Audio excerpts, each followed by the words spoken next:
Inside a warm, bustling diner, a young black woman stood up to protect a lone Hell's Angel against two police officers. Her actions caused the entire town to turn against her, but what happened next would leave them all in tears. Before we dive in this story, let us know where you're watching from. We'd love to hear your thoughts. Naomi Carter's hands were red and rough as she scrubbed down the worn countertop of Carter's diner for the third time that morning. The breakfast rush, if you could call 4 tired farmers and a pair of truckers a rush, had ended, and the old place had fallen silent again, save for the lazy squeak of the overhead fan struggling against the thick summer air. Naomi glanced at the old cash register, mentally counting the few bills inside, her stomach knotting tighter with every click. It wasn't enough. Not for the overdue electric bill tucked inside her bag, the one stamped in angry red ink, or for the endless medication costs for her father's care. Just a few more months, she whispered under her breath, pushing a tight curl behind her ear, repeating the same hollow promise she had clung to since the day she packed her life into a box and left Atlanta for the slow decay of Willow Creek. Outside, the main street lay deserted, the kind of stillness that spoke of jobs lost and hope packed away. Naomi could feel the weight of every closed shop window like a stone on her chest. First the factory shut down, then the hardware store. Now Carter's diner, her family's legacy, was bleeding out, little by little, while she fought to keep it breathing. The bell over the door jingled, that familiar sound her father had loved once, before the stroke took his voice and half his body. Naomi turned, cloth still in hand, and the sight froze her mid-step. A man filled the doorway, tall and broad, his frame wrapped in dusty black leather that had seen better days. His beard was thick, gray, unruly, and the tattoo snaking up his arms told stories Naomi couldn't even begin to guess at. But it was the patch on his jacket that pulled the room taut. The grim, skeletal reaper clutching a scythe, the unmistakable symbol of the Hell's Angel. The few customers left stiffened. Mrs. Worthington, sitting near the window with her crossword puzzle, clutched her pearls in a little gasp. Joe Larkin, a farmer Naomi had known since childhood, shifted uneasily, lowering his coffee mug with a sharp clink. Even the radio crackled with static for a breathless second, as if the diner itself held its breath. The biker moved toward the counter, boots thudding against the linoleum floor, the sound slow and heavy like war drums. He picked the stool furthest from everyone else, his wide shoulders hunching slightly, as if trying to make himself smaller, invisible. Naomi's father's words came back to her in a whisper. Everyone's money spins the same at Carter's. Still, her heart hammered against her ribs as she wiped her palms on her apron, grabbed a cloudy plastic menu, and filled a glass of water. "Welcome to Carter's," she said, forcing her voice into the same easy rhythm she offered every customer, even as the tension prickled against her skin. "Today's special is chicken fried steak with mashed potatoes. Made it fresh this morning." The biker looked up at her then, and Naomi's breath caught. His eyes, pale blue, rimmed red like he hadn't slept in days, seemed at odds with the hard lines of his face. They weren't the eyes of a man looking for a fight, they were the eyes of a man losing one. "Coffee," he said, his voice low, rough like gravel, but there was a softness there too. "Black. Whatever's fastest from the kitchen. Been on the road since before sunup." As she poured coffee from the battered pot, Naomi noticed his hands, large, calloused, rough, but trembling slightly as he reached for the mug. A hospital bracelet peeked out from beneath his cuff. Her chest tightened. She had seen that look before, too many times in the cancer ward rotations. Someone holding on by a thread. "Long ride ahead of you still?" she asked casually, setting the cup down in front of him. He nodded slowly. "Heading back to Willow Creek Medical," he said, voice thick with exhaustion. "My daughter—" The words cracked, breaking apart like ice under strain. He dropped his gaze to the swirling black of his coffee. Naomi swallowed past the lump rising in her throat. She didn't ask for more. She just smiled gently and said, "Toast and eggs coming right up. 6 minutes tops." As she turned to call the order into the kitchen, Naomi caught the stares from across the room. Suspicious, disapproving, fearful. She knew exactly what this was going to cost her, but she also knew what was right, And Naomi Carter had never been the type to back down from doing right. The bell above the door jingled again, sharper this time, slicing through the low hum of conversation like a blade. Naomi didn't have to turn to know who had just walked in. She felt it in the sudden stiffening of the air, in the way Mrs. Worthington hunched lower over her coffee, in the sharp scrape of Joe Larkin's chair as he shifted uncomfortably. Officer Dean Harper and Deputy Laura Miles had entered Carter's diner, both in full uniform, badges catching the sunlight pouring through the dusty windows.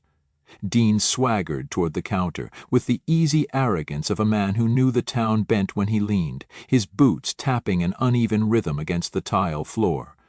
His eyes locked immediately onto the biker hunched over his coffee, and Naomi saw the slow, ugly smile that crept across his face. Well, Dean said, voice loud enough to carry across the room. Don't see your kind in Willow Creek too often. The biker didn't look up. He sipped his coffee, steadying his hands. Naomi tightened her grip on the edge of the counter, feeling a flush rise to her cheeks. Just grabbing some breakfast, officer, the man said quietly, his voice rough but respectful. Laura stood a step behind Dean, her posture stiff, her eyes darting uncomfortably between Naomi and the biker.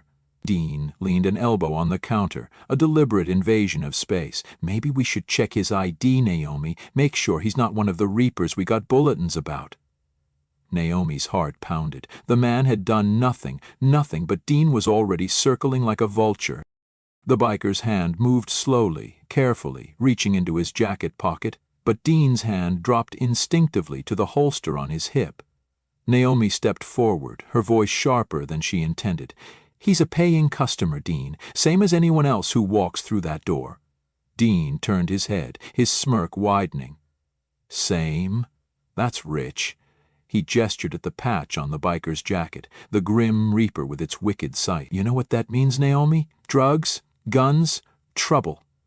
The biker finally looked up, his pale eyes locking onto Dean's, calm but unyielding. You don't know anything about me, he said, voice low. Dean barked a humorless laugh. I know enough, and I know better than to trust a man wearing that death patch. Naomi's hands were trembling now, but she stood her ground. She could feel every eye in the diner on her, some silently pleading with her not to make a scene, others waiting to see which way she would break. She thought of her father's words again, the lesson he'd drilled into her from childhood. Judge by actions, not appearances. Always. You don't have the right to harass someone just because you don't like how they look, Naomi said, her voice steady despite the knot of fear tightening in her chest. Dean straightened, his expression hardening. You're making a mistake, Naomi, he said, his voice low and warning. This town doesn't take kindly to people siding with trouble. The biker pushed his plate away, reaching for his wallet, but Naomi placed a hand on the counter between them. Your money's no good here today, she said firmly. Breakfast is on me. The biker blinked in surprise, a flash of something unreadable crossing his face, something dangerously close to gratitude. Dean snorted in disgust, tossing a few crumpled bills onto the counter. Let's go, Laura, he barked, turning on his heel. Laura hesitated a beat longer, her gaze lingering on Naomi with something almost like apology, before following Dean out the door. The bell gave a sour jangle as it swung shut behind them. The diner fell into an uneasy silence. Naomi busied herself cleaning the counter, ignoring the whispered conversations that sprang up like weeds behind her. The biker finished his coffee in a few quick gulps, leaving a $20 bill tucked under his cup despite Naomi's protests. He stood, adjusting his jacket.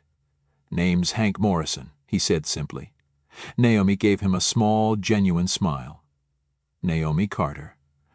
Safe travels, Mr. Morrison. Hank nodded once, a deep, solemn gesture, then turned and walked out into the blazing afternoon sun.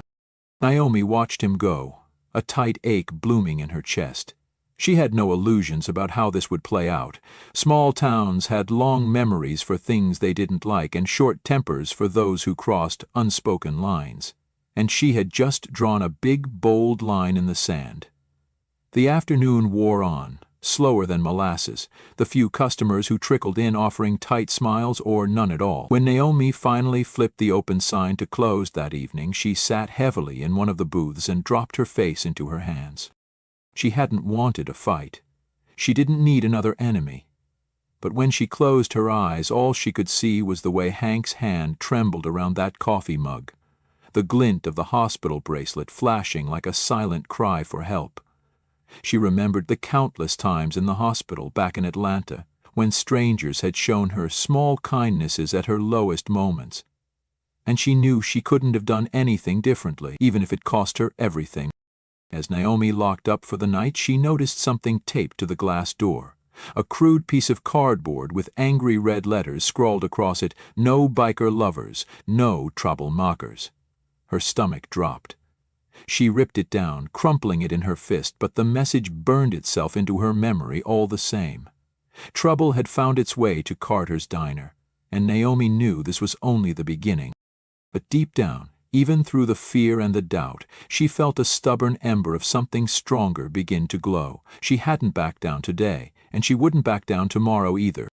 That night, long after the last light in the diner flickered out, Naomi made her way through the quiet halls of Willow Creek Medical. The fluorescent lights above buzzed faintly, casting a pale wash over the linoleum floors, and the scent of antiseptic clung to the air like memory. She paused at room 214, her fingers brushing the edge of the door frame before gently pushing it open. The room was dim, save for the soft glow of the monitor beside the bed and the steady beep that marked each breath her father still managed to draw. Evelyn Carter lay motionless, eyes closed, her once powerful frame now fragile beneath the hospital blanket. Naomi moved to the bedside, pulled a chair close, and sat slowly, reaching for her father's hand. It felt warm but distant, like holding on to something already half faded. "Hey, Dad," she whispered, voice cracking as it caught in her throat. "It's me." Her thumb gently stroked the back of her father's hand, a gesture she remembered Evelyn doing for her when she was sick as a child. "Rough day at the diner. I might have picked a fight with the sheriff," she added with a small, tired laugh. "Not on purpose, I swear. But you raised me to speak up when something's wrong, and today there was this man. Big guy, biker, looked like trouble to everyone else." Naomi paused, swallowing hard. "But he wasn't. He was just a dad. His daughter's in bad shape at this very hospital, stage 4 cancer. And the way those cops treated him, Dad, like he wasn't even human." The monitors clicked softly, indifferent to her words, but Naomi pressed on, her voice steadier now. "I don't know if I did the right thing. Business is already bad, and now folks are whispering, calling me things. Someone even left a sign on the door like I betrayed this town just by showing kindness." Her eyes burned, and she blinked quickly, refusing to let the tears fall. "But I remembered what you always said. You treat people by how they act, not how they dress. And that man, he didn't need judgment today, he needed grace." She leaned forward, lowering her voice as if sharing a sacred truth. "I think I scared a few people, Dad. Maybe even myself. But I didn't back down, and I think you'd be proud of that." She sat in silence for a long while, listening to the steady rhythm of her father's breathing and the soft hum of machines. Then, as if on instinct, she leaned down and kissed the back of Evelyn's hand. "Sleep well, Dad. I've got the diner, and I've got your backbone, too." With that, Naomi rose, gave one last glance at her father's peaceful face, and walked out into the night, carrying the weight of that day and the quiet strength of the woman who had taught her how to carry it. The next morning, Naomi arrived at the diner before the sun had even cleared the tree line behind Willow Creek. She unlocked the front door, heart heavy, stomach tight, eyes still gritty from a night of restless sleep. The cardboard sign was gone. She had burned it in a trash barrel behind the building, watching it curl and blacken like the shame someone had hoped to pin on her. But the silence in town was louder than any insult. The usual breakfast crowd didn't show. Not Mrs. Worthington, not the truckers, not the 2 old men who played chess in the back booth every Thursday. By 9 a.m. the coffee had gone cold and untouched. By 10, Naomi had begun wiping already clean counters, just for something to do. At noon she stood alone behind the register, staring at the near-empty tip jar and wondering how long she could keep this up before the lights flickered out for good. Then the bell rang. Naomi looked up, expecting maybe a lost traveler or a delivery mix-up. But instead, two strangers stepped inside. The man was in his 50s, tall, lean, weathered in the way men get from years on the road. His jeans were faded, and his jacket bore the small silver skull pin of the Grim Reapers, understated but unmistakable. Beside him stood a woman, same age, long gray hair pulled into a braid that hung over her shoulder. She wore a denim vest patched with the same insignia, but her eyes were soft, her smile gentle. "Naomi Carter?" the man asked. Naomi nodded, unsure, tension creeping back into her spine. "I'm Roy Morrison. This is my wife, Linda, Hank's brother." Naomi's shoulders eased just slightly, and she stepped out from behind the counter. They shook hands, firm, warm, respectful. "Hank told us what happened," Linda said. "He wanted to come himself, but he's still at the hospital, with Jessie." Naomi's expression softened. "How is she?" Roy's face clouded, just for a second. "Stage 4, they're trying something experimental. It's the last shot." Naomi swallowed hard, her chest tightening. "I'm so sorry," she said quietly. "He said you were kind to him," Linda continued, "when no one else would be. Said you stood up to the police for him, that you didn't look at the patch, you looked at the man." Naomi gave a small shrug. "Didn't seem like he needed a fight. Seemed like he needed a meal." Roy smiled faintly. "Sometimes those are the same thing." Naomi offered them coffee, and they accepted. She poured it slowly, trying not to let her hands shake. Something about their presence felt significant, like the hush before a summer storm. And when they finished their cups, Roy set his down and said, "We wanted to do something, to say thank you, not with money, don't worry, with support." Naomi tilted her head, puzzled. "Support?" Roy just smiled. "Give it a few minutes." And then it happened. At first it was just a sound, a low rumble, distant, like thunder. Then more, louder, closer. Naomi stepped to the window and felt her breath hitch. Down both ends of Main Street the horizon shimmered with chrome, motorcycles, dozens, no hundreds. One by one they roared into view, engines snarling and growling as they filled the street in front of Carter's diner. They came in waves, men and women, young and old, every one of them bearing patches, jackets, helmets, and vests stitched with the insignias of different Grim Reapers chapters from across the state. Some bore flags, others held small bouquets. All of them came for the same reason. The noise grew deafening, then slowly subsided as engines were cut, riders dismounted, stretching, talking softly, moving in unison like a migrating herd. Naomi stood frozen, watching as the parking lot overflowed and the sidewalk disappeared beneath booted feet. She looked to Roy, stunned. "What is this?" she whispered. Linda smiled. "Hank told his chapter about you. They told others. Word travels fast in our world. You treated one of us like a person. That means something." Naomi's voice caught. "But that's over 200 people. Why?" Roy's eyes held steady. "Because when the world turns its back on us, we remember the ones who didn't." The bell above the door jingled, and the first riders stepped inside, respectful, quiet, nodding to Naomi like she was someone important. They took seats, filled booths, leaned against walls where no chairs remained. Naomi stammered, I don't have enough food for all these people." Roy grinned. "Taken care of. Linda called ahead to your suppliers last night. Trucks are on their way, costs covered." Hunting Naomi felt dizzy. "By who?" "By us," Linda said simply. "Consider it an investment in kindness."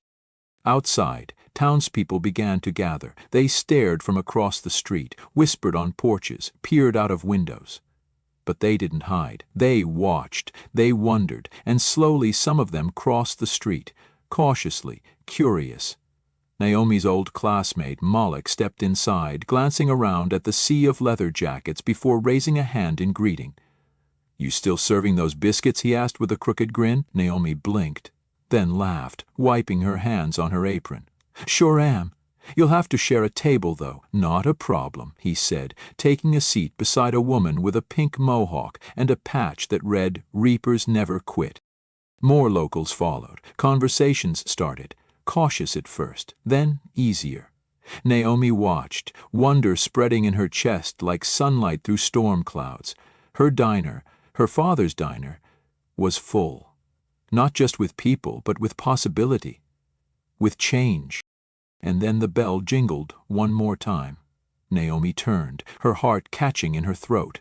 Hank Morrison stood in the doorway. He looked exhausted, eyes rimmed red, jacket dusty from the road. But there was a smile tugging at the edge of his mouth. "Hope you don't mind," he said, voice quiet. "I brought a few friends." Naomi walked over, met him halfway. "Not at all," she said, voice thick with emotion. "Come in, I saved you a seat." The afternoon sun dipped lower, casting long golden shadows across Willow Creek as Carter's diner buzzed with life like it hadn't in years. Naomi moved like a whirlwind behind the counter, refilling coffee, shouting quick orders to the kitchen, sliding plates of burgers and fries across the counter to waiting hands. The delivery trucks had come just like Roy promised, crates of fresh eggs, bread, meat, and coffee beans stacked high at the back door. A few of the bikers had unloaded everything without being asked, laughing and joking like it was just another part of the gathering. Naomi had called in a few friends to help, some from the church youth group, a few neighbors she wasn't even sure liked her that much. But nobody hesitated. There was something about the energy in the diner now, an unspoken understanding that something special was happening, something worth being part of. Every table was filled. Riders with leather vests, weathered faces, and calloused hands laughed and swapped stories with curious locals. Mrs. Worthington, who had clutched her pearls just the day before, sat at a booth deep in conversation with a woman whose biceps could probably break steel pipes, but who was animatedly discussing quilting patterns. Melig taught a group of bikers how to play dominoes in the back corner, slamming the tiles down with dramatic flair that made the whole table roar with laughter. Even Deputy Laura Miles slipped inside quietly, sitting at the counter and accepting a mug of coffee from Naomi with a nod that said more than words could. Naomi caught her breath for a second, leaning against the pass-through window, just soaking it all in. This was what her father had dreamed about when he opened Carter's Diner. A place where nobody cared about the color of your skin, the patch on your jacket, or the job you did or didn't have. Just good food, good company, and a roof to share it under. The bell above the door jingled again, and the conversations died down as a man stepped inside. He was massive, broad-shouldered, his beard white and thick, a leather vest stretched across his chest marked with bold patches, and the heavy words President, Grim Reaper's MC, Riverside Chapter. Naomi wiped her hands on her apron and stepped forward instinctively, heart thudding. The man smiled warmly and extended a hand. "He must be Naomi," he said, voice like gravel and sunshine. "Name's Marcus Turner." Naomi shook his hand firmly. "Welcome to Carter's, Marcus," he chuckled. "You've made quite an impression on the family." Marcus turned to the room, raising his hand, and just like that, the chatter died down to a respectful hush. Every eye in the diner turned to him. Marcus cleared his throat, his voice carrying easily through the packed room. "I wanted to take a minute to thank Miss Naomi Carter here," he began, gesturing to her with a proud tilt of his head, "because when others turned their backs, she didn't. When others judged a man for a patch on his back, she saw the father." The heads nodded throughout the room, murmurs of agreement rippling like a wave.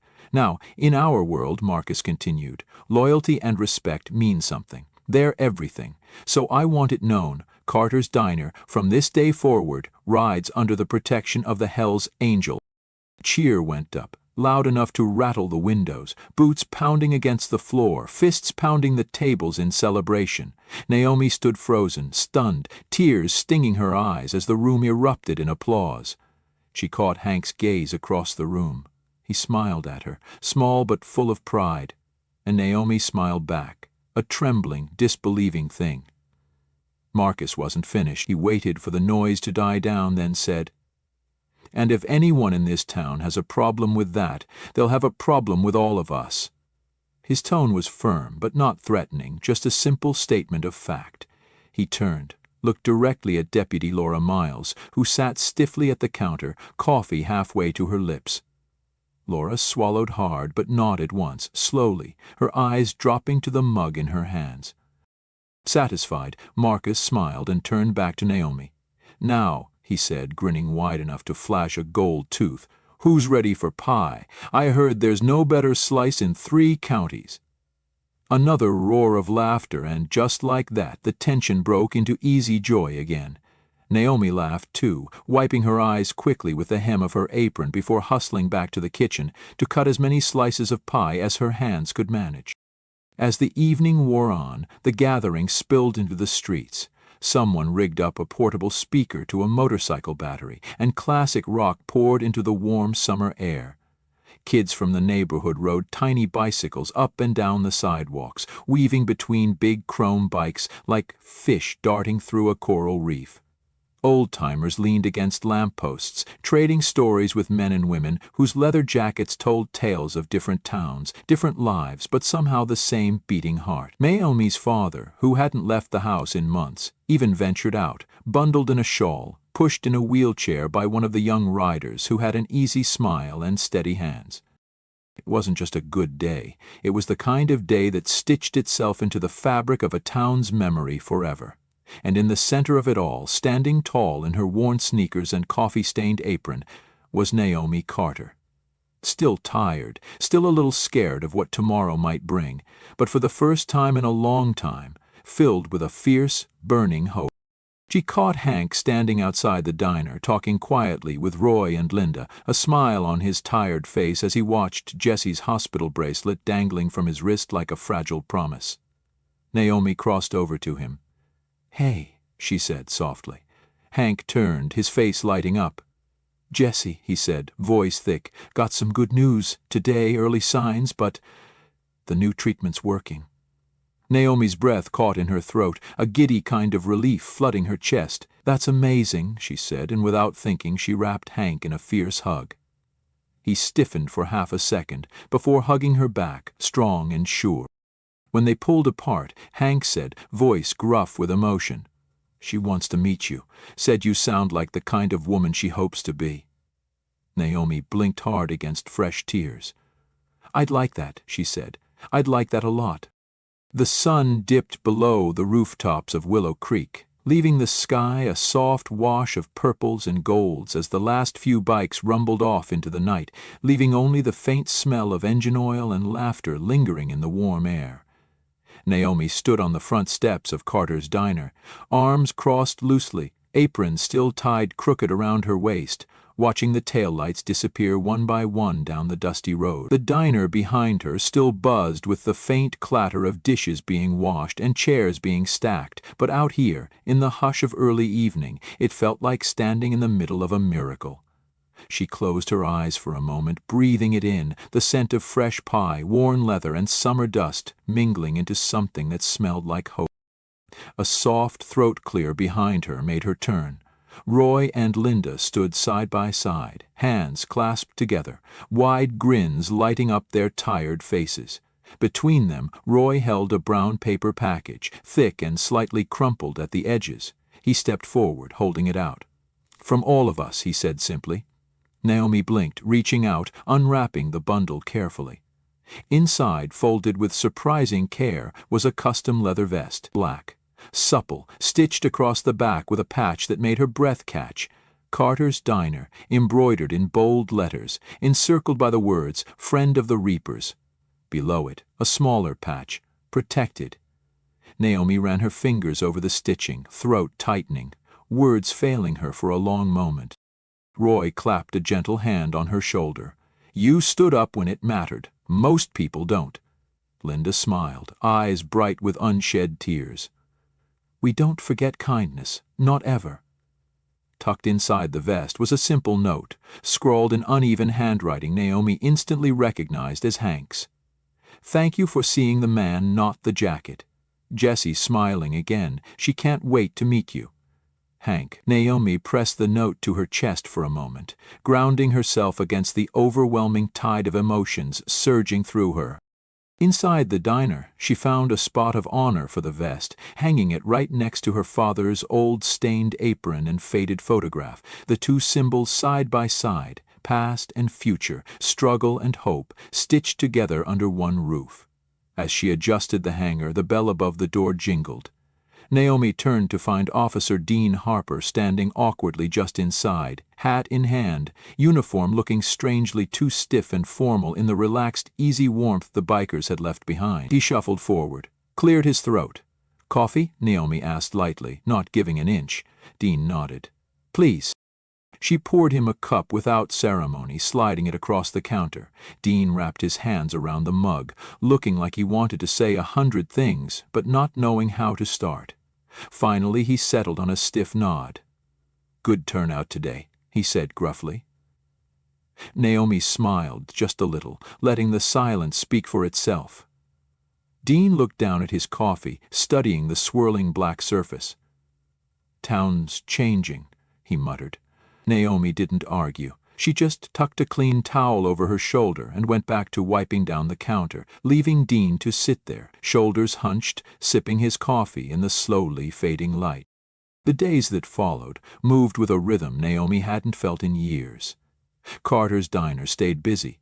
Locals, travelers, even a few bikers passing through, always polite, always paying cash, always leaving tips so generous Naomi had to buy a second cash box just to hold it all.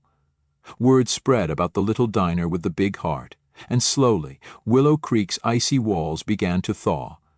Mrs. Worthington became a regular again, bringing fresh pie recipes to trade. Joe Larkin brought his grandkids to marvel at the motorcycles lined up on weekends. Deputy Laura Miles started dropping by in plain clothes, leaving her badge and tension at home.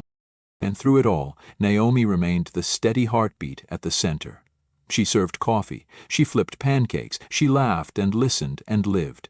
And every so often, she would glance at the leather vest hanging on the wall, feel the solid weight of it in her chest, and remember that sometimes the smallest moments, a hot cup of coffee, a kind word, a refusal to look away, could change everything. Because at Carter's diner, it wasn't about the patches on your back, the color of your skin, or the mistakes you carried like old scars. It was about what you did when someone needed you. It was about showing up, standing up, and offering a seat at the table. No judgment, no fear, just a plate of good food, a warm smile, and a place to be seen. And maybe, just maybe, that was enough to change a town. Maybe even enough to change the world. One cup of coffee at a time. Join us to share meaningful stories by hitting the like and subscribe buttons. Don't forget to turn on the notification bell to start your day with profound lessons and heartfelt empathy.